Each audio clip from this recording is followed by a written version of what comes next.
সুলাইমান আলাইহিস সালাম বিবাহের বয়স হলো। এর সুলাইমান নবীজিকে যে যুদ্ধের মধ্যে রাজ সিংহাসনে বসে ডাকতে বললেন, ও রাজা। রাজা ডাকতে বলে, এ মন্ত্রী, এ এমপি, এ আমার প্রজারা শোনো, আমি বিবাহ করব, তোমরা মেয়ে দেখো। জোরে জোরে চিল্লায় বলা যাবে না মারহাবা। উনি ঘোষণা করলেন, যে মেয়েকে বিয়ে করব 4টা গুণ থাকা লাগবে। কয়টা গুণ? 4টা। 1 নাম্বার গুণ থাকবে, সামানতের খেয়ানতদারি হবে না। 2 নাম্বার, সে ব্যক্তি আমলদারি হবে। 3 নাম্বার, তার বংশটা ভালো হওয়া লাগবে। যে বংশের ভিতরে বাতিলেরা আছে, এ যুবকেরা, তোরা তারা বিয়ে করবি, খোঁজ লবি, যত বড় নামাজি হোক, ওই উহাবিদের কোন জাত যেন ঘরে না আসে। ধরে কোন ঠিক কিনা? মনে থাকবো, এরা ওই খাসলাতটা ধরতে হইব। ওই জাতির ভিতরে ঢুকা যাবে না, এই জাতিরে কোনোদিন মানুষ করা যাবে না। ঠিক কিনা? যাবেনি। ওরা রাসেল ভাইপারের মতো বিষাক্ত।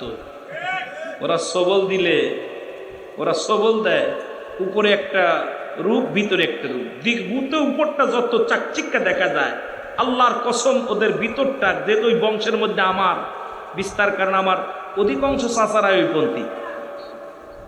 আপনারা যাইবেন, বক্তার বাড়িতে যাইবেন, বক্তার দাওয়াত দেওয়ার জন্য একটু দয়া করে মোবাইল বন্ধ করে একটু বাড়িতে খোঁজ নেবেন, কোন বক্তা কোন জায়গা আছে, কোন বক্তার অবস্থা, কোন বক্তার বাড়ি বেপর্দা, কোন বক্তার বাড়ি কি অবস্থা, একটু বাড়ির খোঁজ নেবেন। এটা আমাদের একান্ত দায়িত্ব মনে করি। অনেক বক্তা আছে, উপরে লিবাস লাগাইছে সুন্নিয়াত, ভিতরে ওহাবিতে ভরা, গোলালু হয়ে যায়। গোলালু টাকার লোভে, আমার জানা মতো অনেক বক্তা টাকার লোভে দাওয়াত দিলে যদি 1 লাখ ঝেড়ে দেয়, 80,000 ঝেড়ে দেয়, সঙ্গে সঙ্গে দেখা যায় ওই মাহফিলে যায় কিয়াম দুরুদ না কইরে চলে আসে। আমার জানা মতো আছে অসংখ্য ওলামা একরাম, তারা দেখা যায় টাকার কাছে বিক্রি হয়ে গেছে, কিন্তু আমার মদিনাওয়ালার প্রেম বাদ দিয়া তারা টাকার গোলাম হয়ে গেছে। যারা বলেন ঠিক কিনা? দাওয়াত দেওয়ার সময় যেতে হবে আলেমের বাড়ি। তা আমার 7টা চাচা, 7টার ভিতর মাশাআল্লাহ 6টাই বাতিল। কথা বুঝেননি? হয়তো আপনাদের দুয়ার বরকতে, হয়তো আল্লাহ তাআলা, হয়তো মদিনাওয়ালা নির্দয়া ছিল, আপনাদের দোয়া ছিল, হয়তো সুন্নি বুঝেছি। আমার কত বুঝাই, কিন্তু তারা সবল মারে, শুধু সবলই মারে।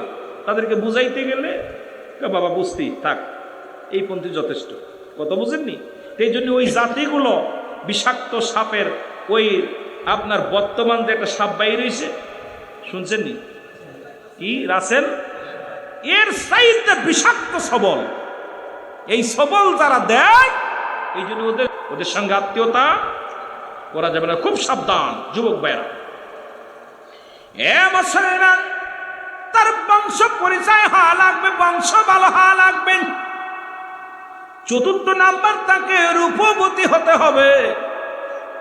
সারা দেশের মধ্যে, রাজ্যের মধ্যে চিঠি লিখে সরিয়ে ফেললেন, সুলাইমান পয়গম্বর বিবাহ করবে, সুলাইমান পয়গম্বর রাজা বিয়ে করবে। কোন নারী আসুনি, এমন কোন নারী 4টে গুণের গুণান্বিত কেউ আসুনি, বিয়ে দেব, তার সঙ্গে বিয়ে হবে। কোন নারী তার কাছে চিঠি লেখলেন না।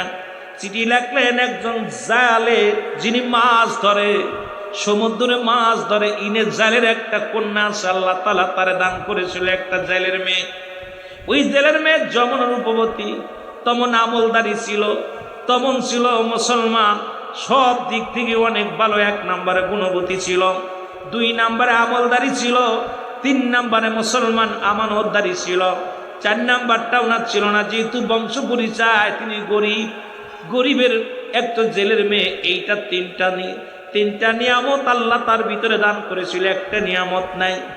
বাবা বড় স্বপ্ন দেখলেন, বাবা চিন্তা করে আর ডাকতে বলে, আল্লাহ, যদি পয়গম্বর সুলাইমান যদি আমার জামাই হয়, পয়গম্বর সুলাইমান যদি আমার জামাই হয়, আমার জীবনটা ধন্য। কারণ এই পৃথিবীর মধ্যে, এই রাজত্বের মধ্যে সুলাইমান পয়গম্বর যত নামাজি, যত বুজুর্গ, যত আল্লাহওয়ালা, এমন একজন পুরুষ যদি আমার জামাতা হয়, আমার জীবন ধন্য। উনি বাড়ি যায় ডাকতে বললেন, কন্যার মেয়েকে, মেয়ের মাকে ডাকতে বলে, মেয়ের মারে, শোনো, আমার বড় শখ, আমার বড় আশা, পয়গম্বর সুলাইমান আলাইহিস সালাম বিয়ে করবে। এই বিয়ের জন্য পাত্রী দেখা শুরু করেছে। সুন্দর পাত্রী লাগবে, 4টা শর্ত দিছে। আমার কন্যার তো তিনটা গুণ আছে, একটা আমার কন্যার ভিতরে নাই। এই 3টা গুণের মধ্যে 1 নাম্বার, অত্র রাজ্যের মধ্যে আমার মেয়ের মতো এত আমানতদারি মেয়ে আর পৃথিবীর মধ্যে নাই। আমার মা বোনের আজকে আমানত নিয়ে নষ্ট করো, দেখা যায় প্রেম প্রীতি করে তোমার সম্পদ লুটাইয়া দিস অন্য পুরুষের কাছে। মুসলমান, তোমার রূপ জৈবন দেখে ফেলেছ অন্য পুরুষে, কিন্তু মুসলমান শোনো, তুমি আমানতের খেয়ানত করলে, তুমি তোমার বিয়ের আগেই তোমার আমানত, স্বামীর আমানত অন্যের কাছে বিলিয়ে দিলে, আল্লাহর আদালতে কি জবাব দিবে? আমার যুবক ভাইয়েরা যারা সুন্নি বলে দাবি করো, একটু আলোচনাটা শোনো, আল্লাহ যেন বুঝার তৌফিক দান করে। জোরে জোরে চিল্লায় বলা যাবে না মারহাবা। মেয়ের মার সঙ্গে আলাপ পরামর্শ শুরু করে দিল। জালে মশাই বলে, মেয়েটাকে বিবাহ দিতে যদি পারতাম, আমি বাবা হয়ে বড় ধন্য হয়ে যেতাম। আমি বাবা হয়ে পৃথিবীর মধ্যে সবচেয়ে বেশি হ্যাপি হতাম, কারণ একজন আল্লাহওয়ালা জামাতা পাইতাম, একজন আল্লাহওয়ালা বুজুর্গ। শুধু আমি সম্পদের জন্য সুলাইমানকে চাই না, রাজত্বের জন্য সুলাইমানকে চাই না। সুলাইমান পয়গম্বর আল্লাহর একজন প্রিয় মানুষ, সে সদা সর্বদা আমল করে, নামাজ পড়ে, রোজা রাখে, পৃথিবীর মধ্যে সবচেয়ে ভালো আমলগুলো করে। এমন একজন আল্লাহওয়ালা জামাই যদি আমার জীবনে জুটে যেত, আমার কপাল খুলে যেত। জোরে জোরে চিল্লায় বলো সুবহানাল্লাহ। এ ভাইরা আমার, বন্ধুরা, ভিতর থেকে মেয়েটা সব কথা শুনতে পারলেন। বাবা মায়ের কথা শুনিয়া জায়নামাজের মধ্যে বসে বসে মেয়েটাও বলে, পরওয়ারদিগার আলম, আমার ভিতরে তুমি 3টা গুণ দিয়েছো। 1 নাম্বার সৌন্দর্য, 2 নাম্বার তুমি আমার আমানতদারি, আমার আমানত নষ্ট হয় নাই। পৃথিবীর কোনো পুরুষ আমার চেহারা দেখে নাই, পৃথিবীর কোনো বেগানা পুরুষ আমার চেহারা দেখতে পারে নাই। আমি আমার স্বামীর আমানত নষ্ট করি নাই। এ পরওয়ারদিগার আলম, শুধু একটা গুণ আমার ভিতরে নাই, সেটা হলো আমরা গরিব মানুষ, আমাদের বংশ, আমার বংশ হলো, আমার আব্বা যান মাছ মারে, মাছ ধরে জেলে। সুতরাং আল্লাহ যদি সুলাইমান পয়গম্বর আমার স্বামী হতো, আমার জীবনটা ধন্য হয়ে যেত। আমি পৃথিবীর মধ্যে আমি বিবি হিসেবে সুলাইমান নবীরে যদি একবার পাইতাম, আমার পৃথিবীর মধ্যে আর কোনো পা নাই, চা নাই, পৃথিবীর কোনো ধন সম্পদ চাই না, বাড়ি চাই না, গাড়ি চাই না। এমন একজন বুজুর্গওয়ালা আল্লাহওয়ালার স্ত্রী যদি হতে পারতাম, আমার জীবনটা ধন্য হয়ে যেত। জোরে জোরে চিল্লায় বলা যাবে না সুবহানাল্লাহ। সুলাইমান পয়গম্বরের কাছে চিঠি লিখলেন। চিঠিখানা শত শত মানুষ বীর পয়গম নিয়ে গিয়েছিল, কোনো চিঠি আসে নাই। সুলাইমান নবীর মুখটা বড় মলিন। সুলাইমান ডাকতে বলে, সুলাইমান পয়গম্বর সুলাইমান ডাকতে বলেন, হে মন্ত্রী, হে পেশাব, তোমরা কি কোনো নারীর সন্ধান পেলে না? এই 4 গুণে গুণান্বিত কোনো নারী আমার রাজ্যের মধ্যে নাই, আমার মহল্লার মধ্যে নাই। বলো, হুজুর, একটাও পত্র পায় না, একটাও চিঠি পায় নাই। তবে একটা চিঠি পেয়েছি, যদি আপনার সামনে অভয় দেন তাহলে বলতে পারবো। সুলাইমান পয়গম্বর বললেন, কি সেই অভয়, তুমি কি চাও বলো। বলে, হুজুর, এই রাজ্যের মধ্যে কোনো মেয়েই তো বিয়ের জন্য রাজি হয় নাই, আপনার কাছে চিঠি লেখে নাই, একটা পত্র আইছে, 3টা গুণ তার মধ্যে আছে, একটা গুণ তার মধ্যে নাই। সেই গুণটা হলো, বলে কি সেই গুণ বলো। বলে, সেই গুণটা হলো, সে কোনো ধনাঢ্য ব্যক্তির মেয়ে নয়, কোনো বংশগত মানুষ বংশের মেয়ে নয়, সে একজন জালে মাছ ধরে, সেই জালের মেয়ে আপনাকে বিয়ে করার জন্য প্রস্তাব দিছে, চিঠি পাঠাইছে। এই চিঠিখানা মুসলমান গভীর মনোযোগ, পয়গম্বর সুলাইমানের হাতে উনি ডাকতে বলেন, দেখি দিই চিঠিখানা। এই চিঠিখানা হাতের মধ্যে নিয়ে মুসলমান পয়গম্বর সুলাইমান টান দিয়ে ছিঁড়ে ফেলে দিয়ে বললেন, তোমরা কি অফার নিয়ে আসছো আমার জন্যে? রাজ্যে আমি অর্ধ রাজ্যের মালিক, আল্লাহ আমারে বানায় দিছে, এই পৃথিবীর মধ্যে বড় বাদশাহী, আর আমি একজন জেলের মেয়ে বিয়ে করব। ভিতরে একটা অহংকার ঢুকে গেছে, রেওয়া ঢুকে গেছে। মুসলমান কবির মনোযোগ, সঙ্গে সঙ্গে ওই পত্রখানা ছিঁড়ে ফেলেছে। আমার আল্লাহ তাআলা সুলাইমানের উপরে বড় গুসা হয়ে গেছে। জোরে জোরে চিল্লায় বলা যাবেন আল্লাহু আকবার।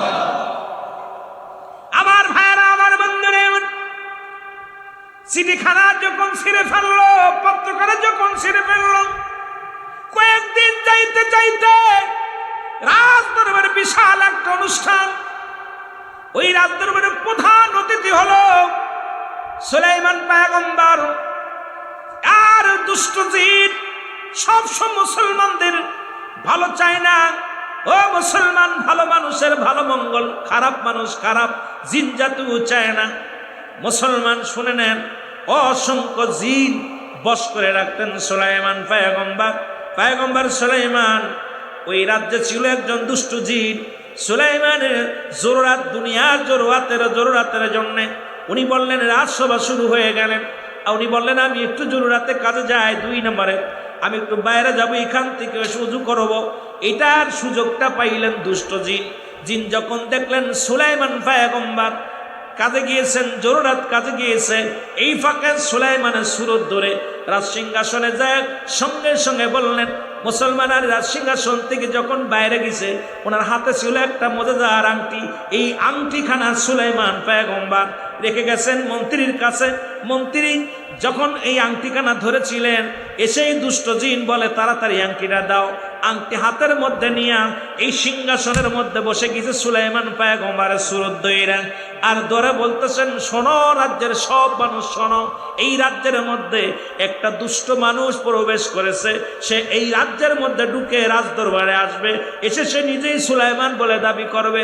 এই দাবি করার পর সে নিজেই বলবে, আমি সুলাইমান, এই কথা বলে দাবি করবে। তোমাদের কাছে আমার একটা দাবি, এই লোকটা যখন ভিতরে প্রবেশ করবে তাকে তোমরা বিচার করবে, তার বিচারে আওতায় আনবে, তাকে খবরদার ঢুকতে দিবা না। কারণ এই লোকটা কিন্তু সুলাইমান পয়গম্বর বলে দাবি করবে, খবরদার তারে কিন্তু মেনে নিবা না। জোরে জোরে চিল্লায় বলা যাবে না আল্লাহু আকবার। যে কথা সেই কাজ, মুসলমান শোনো। পয়গম্বর সুলাইমান কি করলেন? এ মুসলমান শোনো, এদিকে উনি বাইরে থেকে জরুরাত শেষ করে অজু করে পুত পবিত্র হয়ে যখন ভিতরে ঢুকলেন, প্রহরীরা বাধা দিলেন। দেখে সুলাইমানের চেহারা, পয়গম্বর সুলাইমানের চেহারা আর আগে যে বসে আছে রাজসিংহাসনে একই রকম চেহারা, আল্লাহু আকবার, একই রকম চেহারা। উনি বলে, প্রহরীরা বলে, দাঁড়ান, আপনি কে? আমি তোমাদের নেতা, তোমাদের রাজা।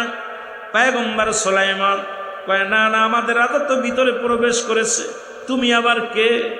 আমি তোমাদের রাজা, আমি তোমাদের পয়গম্বর, আমি তোমাদের সুলাইমান, আমাকে তোমরা চিনতে পারছো না? কয় না, একটু আগে একজন গিয়েছে, সেই তো আটেন, দেখে আসি।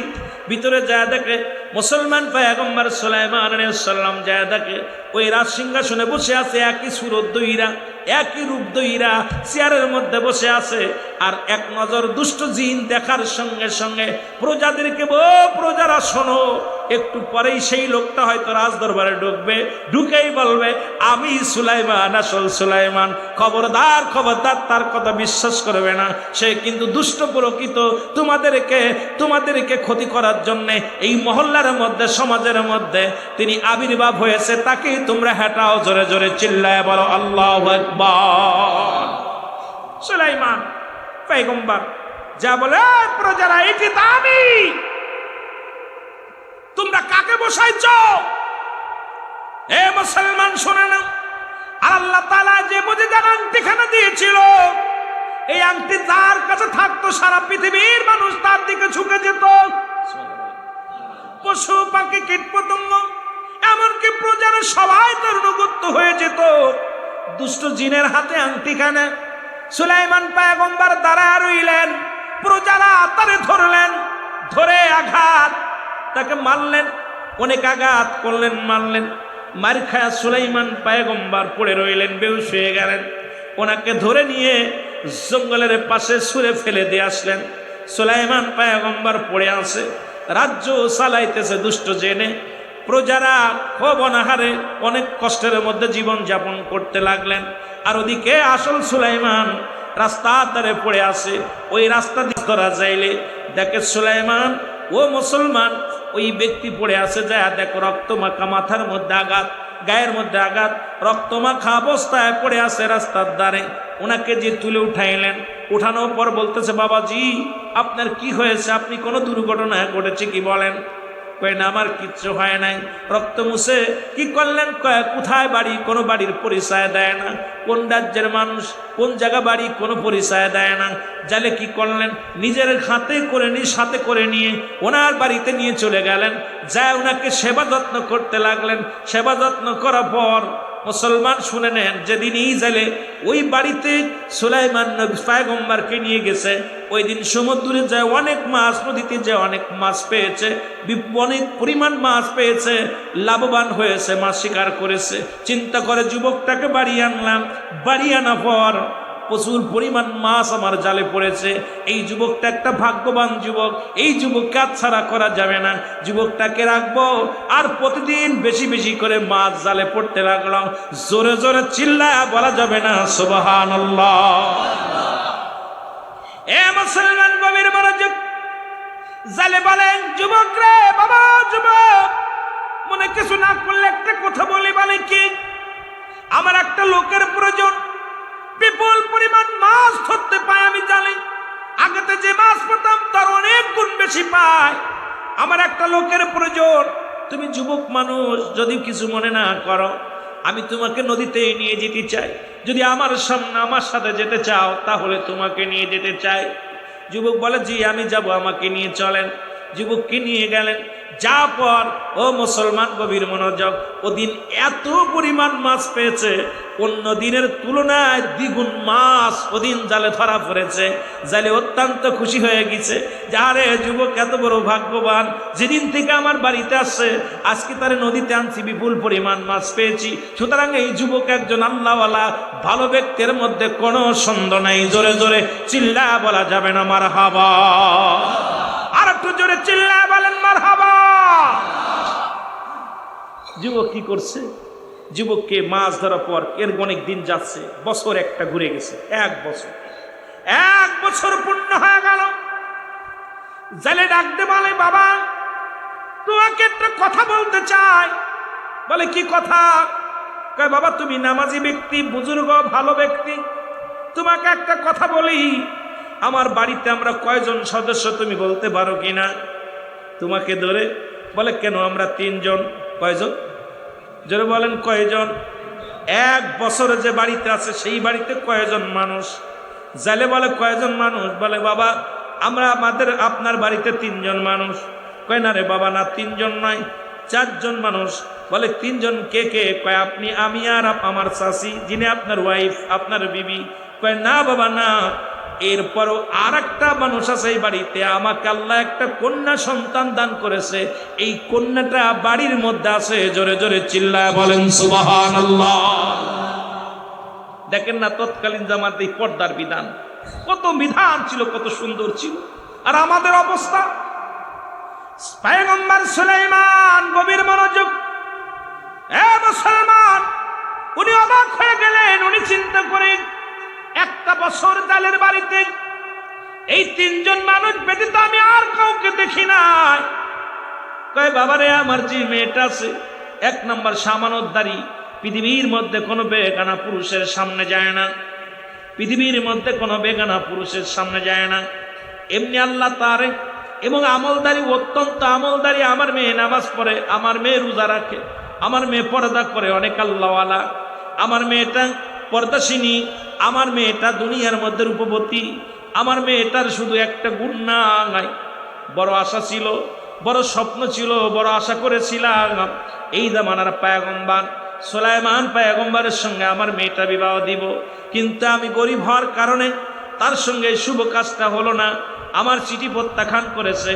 বড় আশা নিয়ে আমার মেয়েটা আমল করে, মেয়েটারও বড় শখ ছিল, বড় আশা ছিল সুলাইমান পয়গম্বরকে বিয়ে করবে, কিন্তু কপালে নাই। বাবা যদি মনে কিছু না করো, আমার ওই সতী সাথী নারী আমানতদারি মেয়েটাকে যদি তুমি মনে না কিছু না করো, আমার কন্যার সঙ্গে তোমার বিয়ে দিতে চাই। যদি তুমি রাজি হও তাহলে বাবা আমার কন্যার সঙ্গে তোমার বিয়ে দিব, যদি রাজি থাকো বিয়ে পড়ায়া দিব। জোরে জোরে বলেন সুবহানাল্লাহ। সুলাইমান পয়গম্বর চিন্তা করে, বিয়ে তো করাই লাগবে, রাজ্য তো গেছে, সবই তো চলে গেছে, বিয়ে শাদী তো করাই লাগবে। তো যেহেতু গুণবতী, আমানতদারি, আমলদারি, যদিও বংশ জেলের বংশ, এ মুসলমান, তারপরেও যেহেতু আল্লাহ বিয়ে করবো উনি রাজি হয়ে গেলেন, বিয়ে রাজি হয়ে গেলেন। সুবহানাল্লাহ বলেন। আর একটু জোরে। বিবাহ হয়ে গেল, জেলের মেয়ের সঙ্গে সুলাইমান পয়গম্বরের বিয়ে হয়ে গেল। বিয়ে হয়ে গেল, বিয়ের পরের দিন সুলাইমান আলাইহিস সালামকে নিয়ে গেলেন। শ্বশুর বলতেছে, বাবাজি চলো নদীতে যায়, মাছ ধরতে যায়। নিয়ে গেলেন। ওদিন যেদিন বিয়ে পড়াইলেন, ওদিক যখন জাল পেতেছে, এত পরিমাণ মাছ ধরেছে, ওই মাছ উঠানোর ক্ষমতা নাই। জালে এত, প্রতিটা জালের করার মধ্যে এত পরিমাণ মাছ ধরেছে। ওর মধ্যে বিশাল একটা মাছ ওদিন কি হয়েছিল শুনে নেন। মুসলমানের মধ্যে কথা বাদ গিয়েছে, কথাগুলো না বললে বুঝতে পারবেন না। সুলাইমান আলাইহিস সালাম কি নদীর মধ্যে দেখছে একজন ভালো জিন দেখে মুসলমান সুলাইমান পয়গম্বর মাছ ধরতেছে। সুলাইমানকে দেখে ভালো জিনটা চিন্তা করে, হারে সুলাইমানের কি অবস্থা, এখানে কেন মাছ ধরে? যিনি পৃথিবীর মধ্যে বড় রাজত্ব আল্লাহ দান করেছে, পৃথিবীর মধ্যে ধন সম্পদের মালিক বানায় দিছে, সে আজকে কেন মাছ ধরে নদীতে? কারণটা কি জানতে হবে। সুলাইমান এখানে কেন? উনি একটা ধরি চলে গেলেন। জিন যা, ভালো জিন যা দেখে দুষ্ট জিন বসে বসে রাজত্ব পালন করার রাজ্য বসে বসে হুকুম দেয়, প্রজাদের কষ্ট দেয়, প্রজাদের দুঃখে সুখ কিচ্ছু দেখে না। শুধু জিন শুধু নিজের কাজ চালায়, সারা পৃথিবী তার মুঠোর তালুর মধ্যে নিয়ে নিজেকে বড় ক্ষমতা বান্দারি মনে করতেছে। দূর থেকে ভালো জিন দেখে দুষ্ট জিনকে দাবর শুরু করেছে। আহারে এ মুসলমান, যখন দাবর শুরু করেছে, এই দাবর খায়া জিন রাস্তার মধ্যে থেকে, রাজ সিংহাসন থেকে উঠে এত জোরে দৌড় দিছে, দৌড়াইতে ওই নদীর মধ্যে যাইতেছিল। ওই দুষ্ট জিন কি করছে, সুলাইমান আলাইহিস সালামের হাতের ওই আংটিখানা পানির মধ্যে ফেলে দিছে। জোরে জোরে চিল্লায় বলা যাবে না মারহাবা। যখন আংটিখানা ফেলে দিছে, ওই সমুদ্রের বড় একটা মাছ, ওই মাছটা আহার মনে করে আংটিখানা গিলে ফেলেছে। সুবহানাল্লাহ বলেন। আর ওই সমুদ্রের মাছ, নদীর যত মাছ, সব মাছগুলো ওই বড় মাছটার দলভুক্ত হয়ে গেছে, সবাই তার মুখী হয়ে গেছে। সমস্ত মাছগুলো ঝাঁকে বড় মাছের পাশে ঝাঁকে আসতেছিল। আর যখন সুলাইমান নবীকে নিয়ে মুসলমান জালে যখন জাল ফেলছে, আর ওই জালের ফেলার সঙ্গে সঙ্গে ওই বড় মাছটা, যে মাছটা আংটিখানা খেয়েছে, মুজেজার আংটিখানা, ওই আংটিখা মাছটা ও মুসলমান সামনে হাজার মাছ এসে জালের মধ্যে পড়ে গেছে। জাল উঠানোর পর সমস্ত মাছগুলো বিক্রি করে দিছে। বড় মাছটা জেলে বলে, আমার নতুন জামাই গতকালকে বিয়া হয়েছে, এই মাছটা আমার জামাইরে আমি সুন্দর করে খাওয়াইবো, এই মাছটা আমি বিক্রি করবো না। বাড়ি নিয়ে চলে আসলেন। বাড়ি এসে বিবিকে ডাকতে কয়, বিবি রে, আমি সব মাছ বিক্রি করে দিছি, একটা মাছ বাকি রাখছি, সবচাইতে বড় মাছটা আমি বাড়ি নিয়ে আসছি, এই মাছটা ভালো করে কেটে দাও, এই মাছটা কেটে জামাইরে সুন্দর করে খাওয়াও, কারণ আমি গরিব মানুষ, এত কিছু খাওয়াইতে পারি না।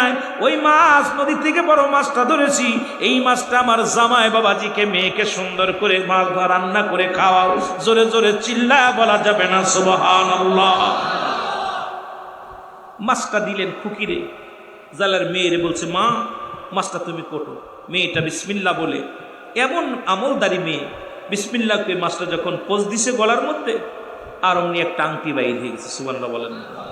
মেয়ে আংটি দেখি অমূল্য রতন, আংটিটা নিয়ে চিন্তা করে, হারে জামাইরে তো কিছু দিতে পারলাম না, বাসর রাত্রে, আগামী দিন আমার বাসর হবে আজকে রাত্রে, তো জামাই যখন আমার বাসর ঘরে আসবে, আমি তাকে, আমার স্বামীকে এই পুরস্কারটা দিব।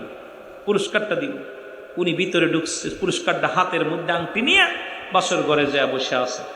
সুলাইমান পয়গম্বর সন্ধ্যার পরে রাত্রে ইবাদত বন্দেগী করে যখন ঘরের মধ্যে আপনার বাসর ঘরে গেছে, বিবিকে সালাম দিছে, আসসালামু আলাইকুম, বিবি ভালো আছো? বিবির সালামের উত্তর দেওয়ার পর বলতেছে, বিবি আজকে তোমার কাছে একটা কথা জানতে চাই, বাসর রাত্রে সত্য করে বলবা, তুমি কোনো প্রেম টেম করছো নি, কোনো ভালো কারো মন দেওয়া নেওয়া করছো নি? বিবি বলে, স্বামীরে, হ্যাঁ আমি একজনকে মন দিয়ে ফেলেছিলাম। সুবহানাল্লাহ বলেন।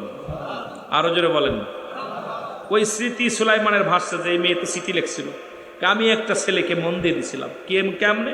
কই এই দেশের প্রেসিডেন্ট বাদশাহ সুলাইমানকে আমি মনে প্রাণে ভালোবেসে ফেলেছিলাম। সুবহানাল্লাহ বলেন না? আরো জোরে। কই তারপরে কি হলো? কয় আমি চেয়েছিল 4টা গুণের গুণান্বিত একটা কন্যা, একটা মেয়ে চেয়েছিল। আমার ভিতরে 3টা গুণ ছিল, একটা গুণ ছিল না। সেই গুণটা হলো যে আমার বাবা দরিদ্র জাইলা, এই জন্যে আমার বিয়ে প্রত্যাখ্যান করেছে। আমি পৃথিবীর মধ্যে বড় চাইছিলাম জীবন আর বিয়ে করব না। যেহেতু আমার আব্বা মা আপনার সঙ্গে বিয়ে দিছে, আপনি আমার সুলাইমান, আজ থেকে আপনাকে নিয়ে আমার জীবন চলবে। জোরে বলেন না সুবহানাল্লাহ? আর একটু জোরে। মুসলমান গভীর মনোযোগ। বিবি পায়ের মধ্যে সালাম দিয়া স্বামীর হাত ধরলেন। হাত ধরে বলে, স্বামী রে, আজকে আমি একটু উপহার দিব পৃথিবীর মধ্যে। আমি কন্যা একটা ভালো, আমি আপনার বিবি একটা উপহার দিব।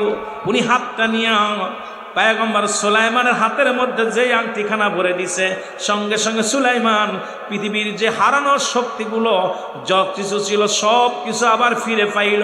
সুলাইমান লজ্জা পেয়ে গেলেন, মাথা নত করে, যে মেয়ের বীর প্রত্যাখ্যান করেছিলাম আমি, সেই মেয়েকে আমি বিবাহ করলাম, সেই মেয়েকে আমি পাইলাম। সুলাইমান পয়গম্বর তখন বিবিকে ডাকতে বলে, বিবি রে শোনো শোনো, ও বিবি শোনো, পৃথিবীর মধ্যে আজকে তোমাকে আমি একটা কথা বলি, তুমি আমাকে হারান রত্ন ফিরিয়ে দিয়েছো আল্লাহ পাকের মুজিজার এই আংটিখানা। এই আংটিখানা তুমি কোথায় পেলে আগে বলো? কয় আংটিখানা আমার আব্বা জানছে, মাছটা ধরে আনছেন আপনি যে গিয়েছিলেন নদীতে আপনি এবং বাবা যান যা পার আংটিখানা, এই আংটিখানা মাছের পেটের মধ্যে পেয়েছি। আমি দেখে অনেক খুশি হয়েছিলাম, চিন্তা করেছিলাম আমার জামাইকে, আমার স্বামীকে এটা দিব, উপহার দিব, এই রেখে দিয়েছিলাম যত্ন করে। আজ আপনাকে আমি দিলাম উপহার, কারণ আপনি আমার সুলাইমান, এইটা মনে করে আমি দিলাম। কয় না রে বিবি না, তুমি সত্য সুলাইমানের হাতে আংটি দিছো, তুমি মিথ্যা সুলাইমানের হাতে আংটি দাও নাই। কারণ তুমি মনে মনে যারা চেয়েছিলে, যাকে মনে প্রাণে মন দিয়ে দিয়েছিল আল্লাহকে, পৃথিবীর মধ্যে একমাত্র আল্লাহকে পাওয়ার জন্যে, একমাত্র জান্নাত পাওয়ার আশায়, দুনিয়ার জিন্দেগি নয়, আল্লাহ পাকের গোলামি করার জন্য, আল্লাহ পাকের দাসত্ব করার জন্য বিবিরে আজ তুমি সেই সুলাইমানকে পেয়েছ। আর পৃথিবীর সমস্ত ইতিহাস, ওই ইতিহাসগুলো উনি বললেন। আমি সুলাইমানের যা হয়েছিল মুসলমান শুনে নেন। এই জন্য গভীর মনোযোগ। আমি আপনাদেরকে বলে যাই, বিস্তারিত বলতে গেলে অনেক সময়ের ব্যবধান। আল্লাহ পাক যখন নিয়ত করবেন, ভালো নিয়ত, ভালো সই নিয়ত করবেন। সুন্নি ভাইরা সুন্নি থাকার চেষ্টা করবেন, সুন্নি নারীকে বিবাহ করার সৃষ্টি নিয়ত করবেন, আমলদারি আমানতদারি মেয়েকে বিয়ে করার চেষ্টা করবেন, আল্লাহ মেয়েদেরকে বিয়ে করার চেষ্টা করবেন। ও আমার মারা শুনে নাও, তোমরাও পৃথিবীর মধ্যে আল্লাহ ওই ছেলেটাকে বিয়ে করার জন্য চেষ্টা করবা। কোনো দাউস নয়, পৃথিবীর মধ্যে কোনো দাউস মেয়ে দাউস ছেলেকে বিয়ে করার চেষ্টা করবেন না। পৃথিবীর মধ্যে রিক্সা চালক, ভ্যান চালক হোক, নবীর প্রেমিককে বিয়ে করো। মুসলমান নয়, একজন আদর্শবান পুরুষকে বিয়ে করো, হালাল খোর বান্দাকে বিয়ে করো, হালাল খোর বান্দিকে বিয়ে করো। দুনিয়াতেও শান্তি পাবে, আখিরাতেও শান্তি পাবে। আল্লাহ বুঝার তৌফিক দান করো। সকলে চিল্লায়, জোরে জোরে চিল্লায় বলেন আমিন। রাসূল নামে কেলয় মদিনায়, রাসূল নামে বলেন রে আকাশের চন্দ্র কে রে, বলো আকাশের চন্দ্র কে রে, কে আনলো তুমি আই রে, রাসূল নামে বলেন, রাসূল নামে কেলো দুনিয়ায়, বলেন কেলো দুনিয়ায়, রাসূল দেখি নাই শুনি নাই কোথাও,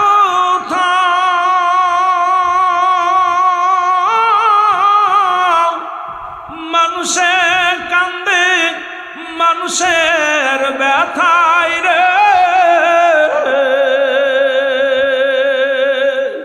ওরে এমন দরদির কথা বলো, এমন দরদির কথা শুনলে পরানো জুড়াই রে রাসূল। এ ভাই একটু মহব্বতে বলেন, কেলো মদিনায়, বলো কেলো মদিনায় রাসূল। গলাতে তাজবীর মালা কে চলে ওই কামলিওয়ালা রে, গলাতে তাজবীর মালা কে চলে ওই কামলিওয়ালা। আমার বুকের দরগা তোলা, হায় হায় আমার বুকের দরগা তোলা, ও তারে ডেকে নিয়ে আয় রে রাসূল নামে কেলো মদিনায়, রে কেলো মদিনায় রাসূল। আরে ওই কিয়ামতের মধ্যে যেদিন কিচ্ছু বলতে কিচ্ছু থাকবে না, আল্লাহ বলে এই জমিনটা আমি রাখবো না, আসমান আমি রাখবো না, এই জমিনের ভিতর যা কিছু আছে সব কিছু আমি ছিন্ন বিচ্ছিন্ন করে দিব। তাই পৃথিবীর সব কিছু শেষ করে দিবে, মাটিগুলো পুড়ে তামা হয়ে যাবে, পানিগুলো পুড়ে ছাই হয়ে যাবে। যেদিন কিচ্ছু বলতে কিচ্ছু থাকবে না, সেদিন থাকবে আমার আল্লাহ। আল্লাহ বলে সেদিন থাকবো আমি আমার রাসূলের ভালোবাসা নিয়ে। জোরে বলা যাবে না সুবহানাল্লাহ? আরো জোরে সুবহানাল্লাহ। কুল্লু মান আলাইহা ফান, সব শেষ, সব শেষ। এক কথায় বুঝে নিবেন আমার আলোচনা, সেটা হলো যেদিন কিচ্ছু থাকবে না, থাকবে কে? আল্লাহ থাকবে তার হাবিবের, পেয়ারা হাবিবের ভালোবাসা নিয়ে। এই জন্য সুন্নিরা নবীকে ভালোবাসে। জোরে বলেন ঠিক কিনা? আল্লাহ ভালোবাসে আমার নবীরে, নবীর ভালোবাসা নিয়ে থাকবে। আমরা কার ভালোবাসা নিয়ে থাকতে চাই? আরো জোরে বলেন, আরো জোরে বলেন। সালাত সালাম জানাই, সালাত সালাম জানাই আপনার উপরে নবী গো। আমরা গুনাহগারে, বলো আমরা গুনাহগার গো নবী, আমরা গুনাহগারে, বলো আমরা গুনাহগার গো নবী। ও নবী গো, ও নবী,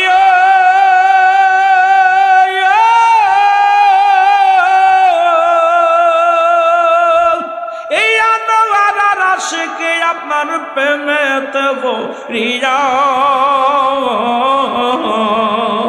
কান্দে বসে দয়াল নবী, কান্দে বসে দয়াল নবী, দেখা দেওয়া মারে ও নবী গো। আমরা গুনাহগারে, বলো আমরা গুনাহগার গো নবী, আমরা গুনাহগারে, বলো